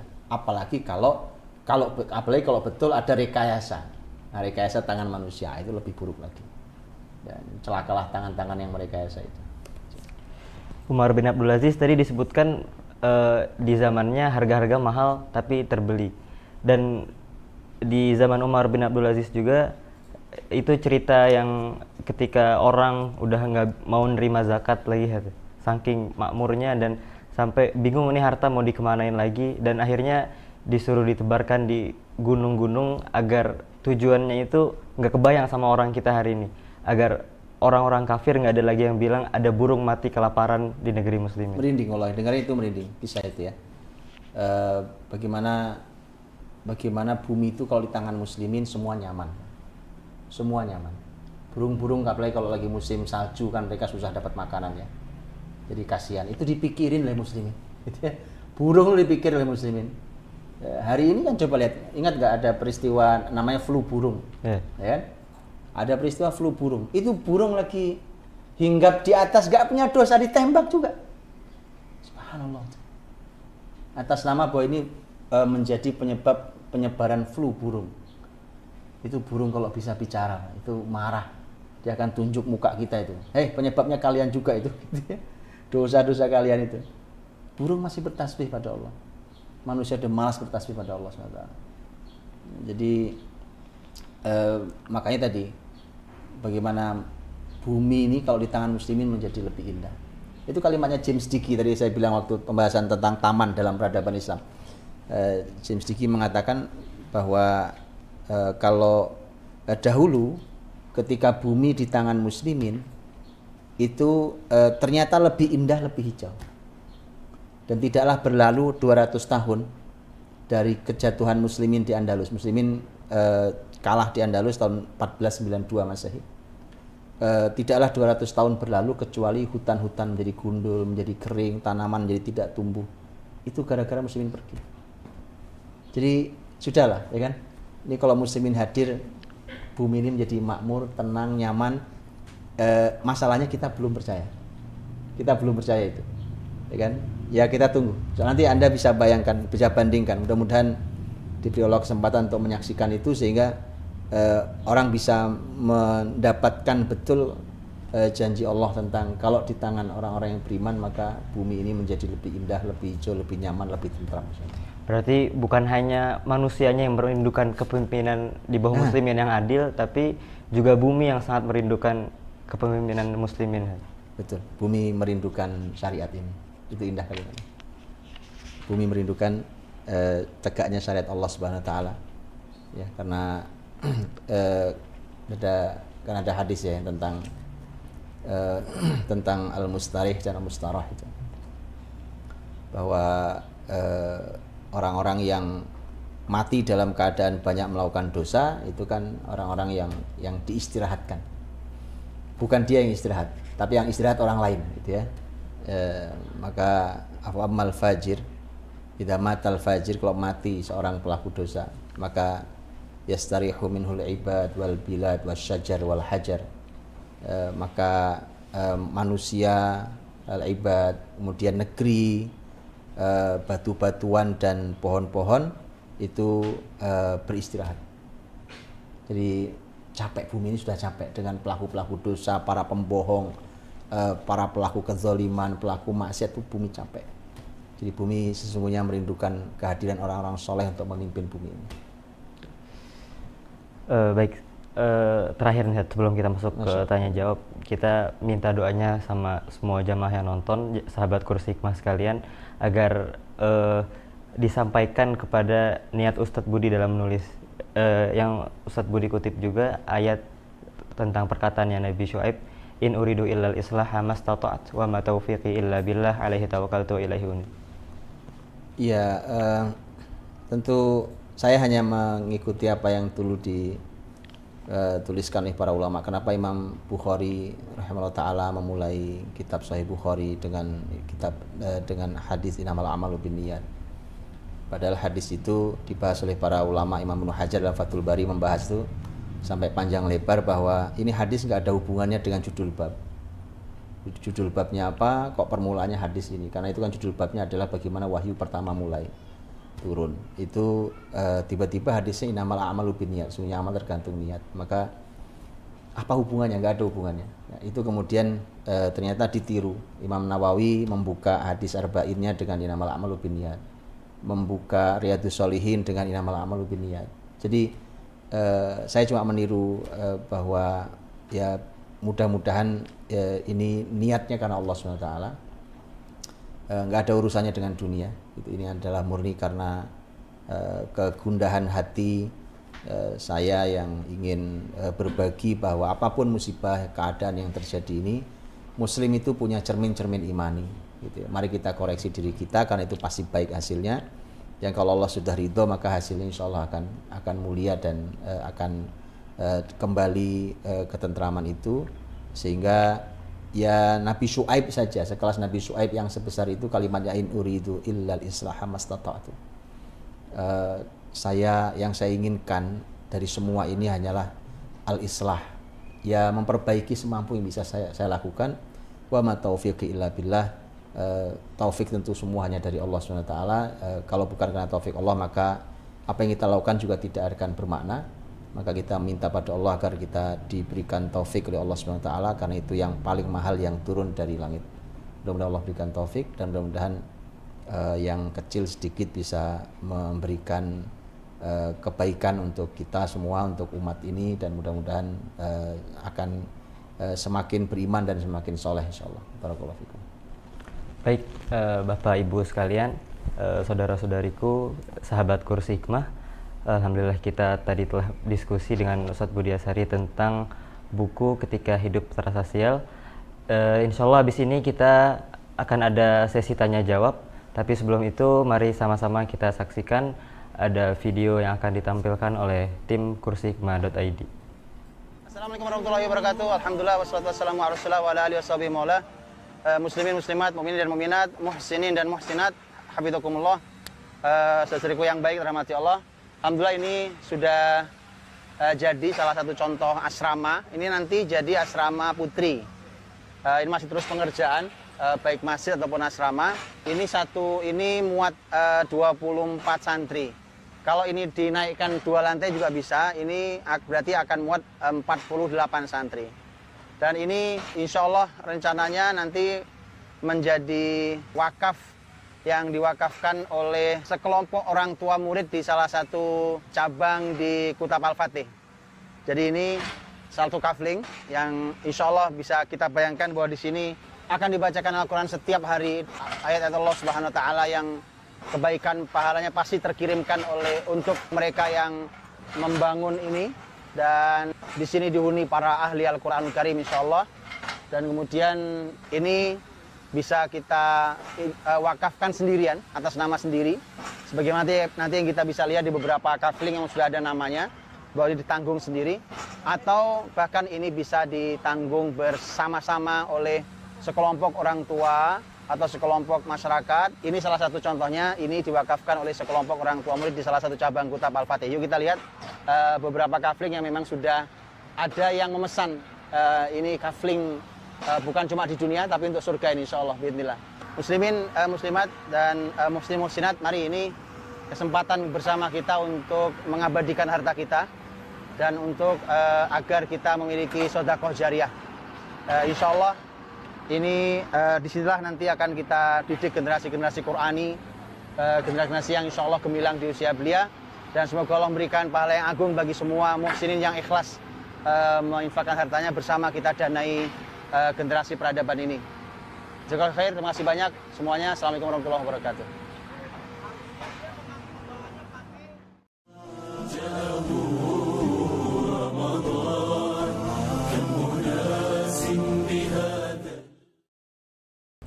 Baik sahabat Kursi Hikmah yang dirahmati Allah Subhanahu wa taala, insyaallah kita sampai kepada sesi tanya jawab. Ada beberapa pertanyaan yang sudah masuk kepada kami. Insyaallah akan kita langsung ajukan kepada guru kita Ustadz Budi Asari. Yang pertama dari Bapak Muhammad Hatta dari Gresik. Assalamualaikum warahmatullahi wabarakatuh, Ustadz Budi. Waalaikumsalam warahmatullahi wabarakatuh. Setiap mengingat dosa, saya jadi merasa sedih dan pesimis menghadapi sesuatu. Saya bilang kepada diri saya, dosamu banyak banget. Lalu apa yang harus saya lakukan? Bagaimana menyeimbangkan antara khauf dan roja? Jazakumullah khair. Ya, mudah-mudahan antum termasuk orang yang baik ya, yang ketika melakukan dosa itu gelisah, sedih, takut. Itu ciri orang yang baik. seperti tadi kita bahas. Yang kalau begitu maka mudah-mudahan Allah mudahkan untuk kita meraih taubat kita. Karena yang harus kita lakukan adalah melakukan pertobatan, dan kita tahu pertobatan itu dimulai dari penyesalan yang kemudian mencoba untuk bertekad, ya, bertekad meninggalkan itu. Bahkan hadis yang Rasul berkisah tentang orang yang sampai membunuh 100 orang itu kan di kisah akhirnya orang soleh yang memberikan petunjuk pada pembunuh itu dan pertobatannya diterima adalah kalimatnya uhjur ardaka fa inna ardaka ardusu. Tinggalkan negerimu karena negerimu itu negeri yang buruk. Yang membuat kamu jadi jahat kayak begini ini adalah tempat tinggalmu. Jadi artinya bahwa apapun yang jejak apapun yang mengantarkan kita pada dosa, maka dihapuslah jejak itu. Kalau memang harus pergi, pergilah dari situ. Ya, karena itulah yang membuat kita menjadi terjerumus dalam dosa. Umpamanya kalau penyebab dosa adalah nomor telepon, ya dibuang nomor teleponnya, gitu kan. Kalau penyebab dosa adalah akun kita di medsos, ya buanglah akun itu. Kalau penyebab dosa adalah pertemanan, gantilah pertemanannya, dan seterusnya. Itu yang harus kita lakukan, dan saya ingin memberikan kabar gembira untuk diri saya, untuk siapapun kita. Rasulullah SAW pernah menyampaikan hadis yang memberi kabar gembira luar biasa. Ya, kabar gembiranya bahwa kata Allah, ada orang yang hambaku yang melakukan dosa, kemudian mohon ampun, kemudian aku ampuni. Kemudian dia melakukan dosa lagi, kemudian mohon ampun lagi, aku ampuni lagi.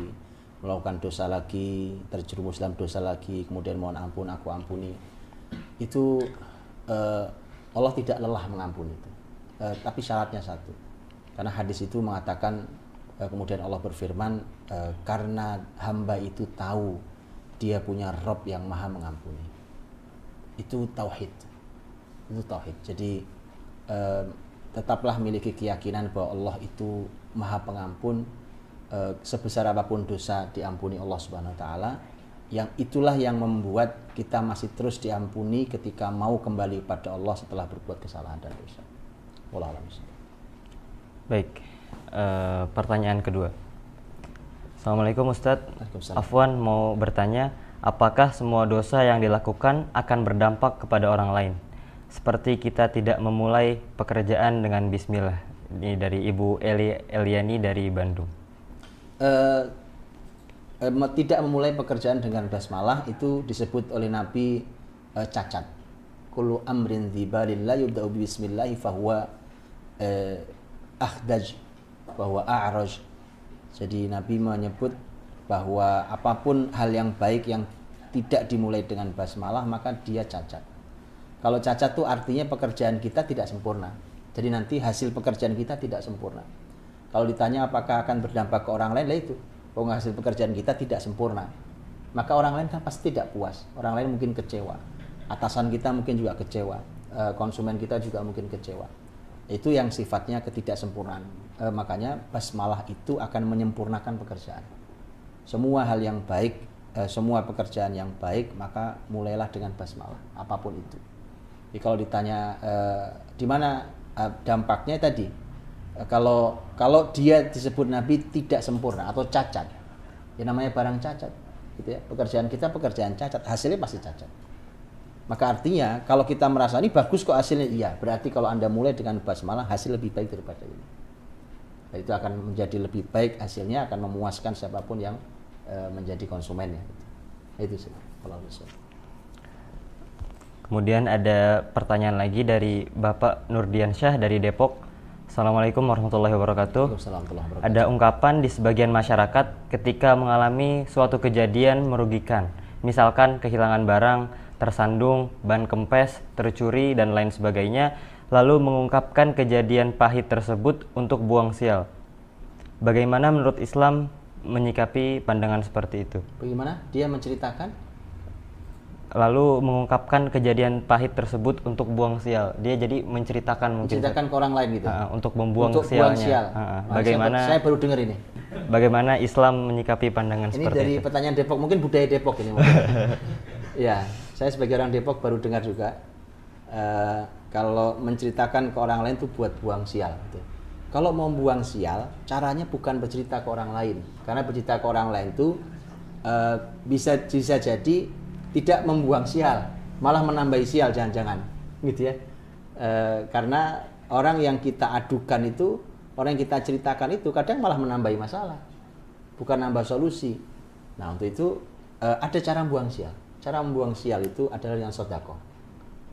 Jelas Nabi SAW menyampaikan bahwa as-sadaqatu tudfi'u ghadabar rabb. Sedekah itu memadamkan kemurkaan Allah SWT. Jadi kalau Allah marah pada kita karena kita melakukan maksiat, maka kalau kita sedekah padam itu. Nah gitu. Jadi kesialan-kesialan itu kalau mau tidak berlanjut, salah satu cara memadamkannya adalah dengan sedekah. Kalau kita tahu penyebabnya apa, cara memadamkannya ya hentikan yang salah itu. Umpamanya karena dosa A, kemudian kok saya tadi curi, kebakaran, hilang, kempes, ban di tengah jalan dan segala macam tuh, berbagai beruntun kesialan ini, maka dia coba hentikan dosa kita ini, maka yang itu akan menjadi padam. Tapi kalau mau menghentikan dengan cara bercerita, ya nanti dituturkan. Pantas saya baru tahu, pantas banyak yang cerita di medsos ya kalau dia sialin gitu ya. Dan ternyata itu bukan, saya tidak pernah tahu ada syariat yang menyampaikan itu. Tapi kalau seperti sedekah, maka itu jelas dia memadamkan kemurkaan Allah Subhanahu wa taala. Wallahu a'lam. Ada lagi nih pertanyaan. Assalamualaikum warahmatullahi wabarakatuh. Ustaz Budi, bagaimana dengan negeri kita ini Ustaz? Bukankah negeri kita dipimpin oleh kaum muslimin, tapi kenapa justru negeri kita hancur? Ini dari Bapak Yurianto dari Depok juga. Iya, karenanya kan gini, karena ternyata memang Muslim Islam dalam makna dia statusnya Muslim, kemudian mungkin masih sholat puasa umpamanya, itu kalau masih sholat dan puasa, ya kan? Anggap masih sholat puasa itu ternyata belum cukup, karena ternyata rahmat Allah Subhanahu Wa Taala itu kalau kita lihat ayat tentang keberkahan, lau anna ahlal qura amanu wattaqau, ternyata tidak cukup untuk mengunduh keberkahan dari langit dan memancarkan keberkahan dari bumi itu, karena la fatahna alaihim barakatim minas sama'i wal ard, itu ternyata tidak cukup kalau babnya hanya Islam, keislaman seseorang yang artinya adalah ibadah yang zahir. Karena ternyata ayatnya lau anna ahlal qura amanu, dia ternyata harus menggunakan iman. Kalau iman itu pasti sumber awalnya adalah hati. Jadi orang tidak akan disebut beriman kecuali hatinya memang punya keyakinan yang kokoh, baru disebut beriman. Nanti baru wasaddaqahul amal, baru dibuktikan dalam amal dan karya. Lau anna ahlul qura amanu wattaqau, dan takwa. Nah, takwa itu sudah menjalankan perintah Allah, menjauhi larangan Allah. Artinya syariat itu ditegakkan. Jadi kalau pemimpin Indonesia adalah pemimpin yang beriman bertakwa, dijamin pasti negerinya barokahnya melimpah-limpah. Itulah fatahna, pasti kami akan membukakan la fatahna alaihim barokat. Bukan cuma satu keberkahan loh, barokat. Jadi keberkahan ya dari langit dan dari bumi. Walakin kadzabu. Tapi karena mereka itu kadzabu, mereka ingkar sebenarnya. Jadi syariat dikucilkan, syariat dipinggirkan, syariat dilawan umpamanya, gitu ya. Berani sekali melanggar, gitu ya, melanggar berani sekali. Bayangkan kalau umpamanya, kalau pemimpin senang dengan khomer, umpamanya, ya, senang dengan khomer, terus bagaimana mau dapat keberkahan? Bagaimana kita mau bisa mendapat keberkahan itu? Walakin kadzabu, karena mereka ingkar, fa akhadnahum bima kanu yaksibun, maka kami menghukum mereka karena ulah mereka sendiri. Nah itu. Cuma masalahnya kalau pemimpin itu rusak, kerusakan kan massal untuk umatnya, itu untuk rakyatnya, itu yang kasihan. Gitu ya. Dan satu kunci utama dari kepemimpinan, satu kunci utama yang ini kemudian membuat seorang Ibnu Taimiyah mengeluarkan kalimat yang luar biasa, bahwa negeri atau pemimpin yang adil, dia akan lebih lama bertahan walaupun dia kafir dibandingkan pemimpin yang muslim tapi tidak adil. Jadi muslim tapi tidak adil, kepemimpinannya pasti rusak. Jadi kata kuncinya satu, keadilan. Keadilan itu kan ketika meletakkan sesuatu di tempatnya. Siapa yang punya hak apa, maka dia harus mendapatkan haknya itu. Innallaha ya'murukum an tu'addul amanati ila ahliha. Allah perintahkan agar amanah-amanah itu ditunaikan kepada yang berhak. Jadi kalau masyarakat banyak yang tidak mendapatkan haknya, maka tidak adil. Tidak adil. Ya, dan kepemimpinan akan tegak dengan keadilan. Dan ini sekaligus kita berojaah review materi yang kemarin. Berarti ketika Allah mengatakan walau anna ahlal qura amanu wattaqau la fatahna itu janji ya. Janji, betul. La fatahna itu janji. Janji tapi bersyarat. Ya kan? Karena syaratnya adalah iman dan takwa, dan la fatahna itu janji, bahkan Allah menggunakan dua penguat yang luar biasa. Lam taukid, la fatahna menggunakan fi'il madhi, yang itu adalah sesuatu yang telah terjadi, padahal ini bicara akan, kan masih andai. Karena makanya terjemahnya kan andai penduduk negeri beriman dan bertakwa maka kami akan, kan andai masih pasti akan, ya kan, akan. Tapi ternyata kalimatnya bukan menggunakan fi'il mudhari', kata kerja bentuk yang akan datang, tapi malah menggunakan kata kerja past tense yang telah lalu, la fatahna, karena itu menunjukkan sebuah kepastian. Ini janji pasti terjadi, innallaha la yukhliful mi'ad, tapi kemudian syaratnya ada. Penuhi syaratnya, janji akan tiba. Baik, Ustaz Budi dan seluruh sahabat Kursi Hikmah, kita mungkin dari kecil dulu udah sering diajari sebuah doa, waj'al khaira amali akhirahu. Jadikanlah amal kita yang terbaik penutupnya. Maka dari itu saya minta ke Ustaz Budi untuk memberikan closing statement untuk pertemuan kita pada pagi hari ini. Jazakallahu khair, akhil karim Hamdi. Sahabat Kursi Hikmah yang dirahmati Allah Subhanahu wa taala, ternyata kehidupan ini harus kita pandang dengan pandangan yang bukan hanya pandangan material, bukan hanya menggunakan pandangan yang sifatnya fisik, karena ternyata ada hal yang sifatnya spiritual, yang sifatnya imani, yang menjadi penentu dari semua yang ada ini. Maka ternyata nyata betul bahwa dosa itu akan menyengsarakan kehidupan kita di dunia sebelum di akhirat. Karena itu siapapun yang berupaya memohon pada Allah agar dihindarkan dari dosa, maka itu artinya kita sedang memohon pada Allah agar dihindarkan dari berbagai macam kesialan hidup. Dan dengan itu maka mudah-mudahan Allah Subhanahu wa taala memberikan kepada kita kesempatan untuk beramal soleh sebanyak-banyaknya, agar kita dilindungi, dijauhkan kita dari dosa kita. Allahumma ba'id baini wa baina khotoyaya kama ba'adta bainal masyriqi wal maghrib. Ya Allah, jauhkan antara aku dan dosaku sebagaimana kau jauhkan antara timur dan barat. Gak pernah ketemu timur dan barat. Itu doa kita agar kita dijauhkan dari dosa itu seperti dijauhkannya timur dan barat. Dan semoga juga Allah Subhanahu wa taala memberikan kepada kita kesabaran bagi siapapun yang mendapatkan musibah, berbagai musibah yang beruntun, dan jadikan ia sebagai ladang untuk mengeruk pahala sebanyak-banyak di masa musibah itu. Mudah-mudahan Allah berikan solusi dalam waktu yang cepat, dan tidaklah kita keluar kecuali menjadi orang-orang yang berhati bersih, yang berjalan di atas muka bumi. Wallahu ta'ala alam bisawab. Saya kembalikan pada Akhandi.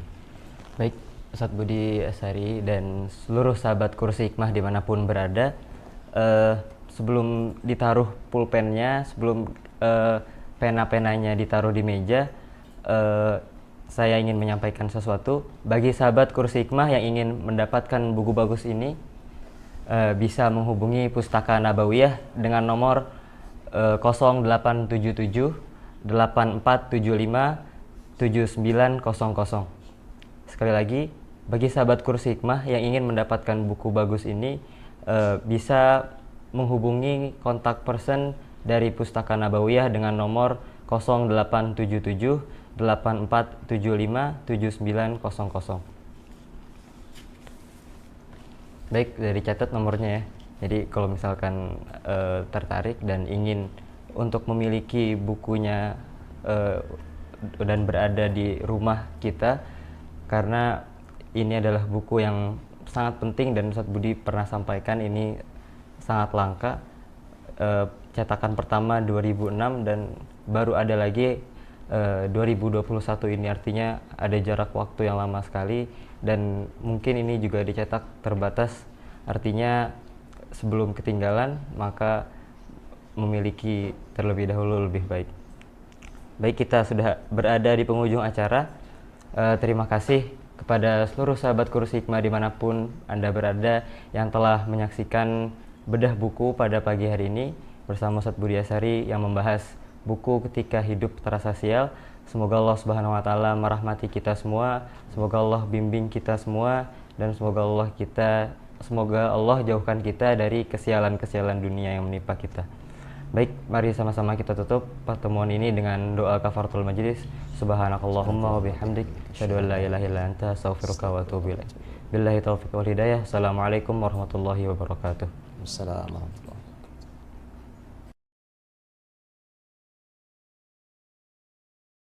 Bismillahirrahmanirrahim. Saat ini kita berada di lingkungan Sakan. Sakan adalah istilah yang kita gunakan untuk tempat tinggalnya para santri. Insya Allah para santri akan tinggal di gedung-gedung ini yang kita namakan dengan Sakan. Sakan itu kata yang kita pilih untuk para santri, untuk tempat tinggal mereka, karena dari akar kata Sakan ini terbentuk kata yang lain, yaitu sakinah. Sakinah itu artinya ketenangan. Sukun artinya berdiam diri. Jadi di sini yang kita inginkan adalah santri tinggal di Sakan ini dan dia mendapatkan ketenangan. Dengan ketenangan yang dia dapat, mereka bisa fokus untuk menuntut ilmu, fokus untuk menghafalkan Quran, untuk mengkaji, untuk menggalinya, belajar bahasa Arab, belajar fikih, ilmu syariah, bahkan belajar matematika, sains dan lain sebagainya. Insya Allah akan ada di gedung-gedung Sakan ini, mereka manfaatkan untuk tempat tinggal mereka. Dan para santri adalah orang-orang talibul ilmi. Dan kata Rasulullah SAW, man salaka tariqan yaltamisu fihi ilman sahalallahu lahu tariqan ilal jannah.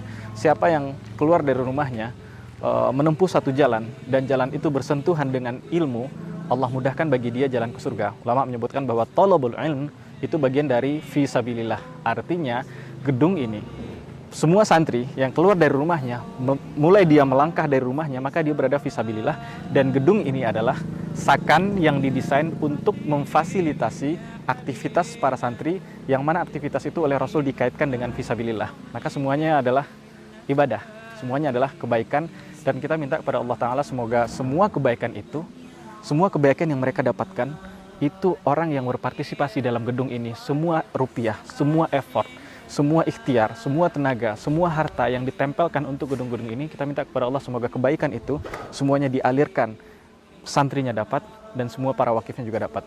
Inilah semangat wakif yang disebutkan oleh Rasul ketika meninggal seorang anak Adam, terputuslah seluruh amalannya kecuali 3 hal. Salah satunya adalah sedekahun jariyah, sedekah yang meskipun dia meninggal, kebaikannya terus mengalir, pahalanya terus mengalir kepada wakif. Dan ini yang kita harapkan. Mungkin waktu kita, usia kita singkat, tapi kita berharap usia madrasah ini bisa panjang dan bisa memberikan banyak sekali kebaikan untuk umat.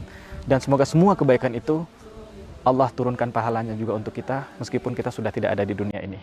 Demikian. Assalamualaikum warahmatullahi wabarakatuh.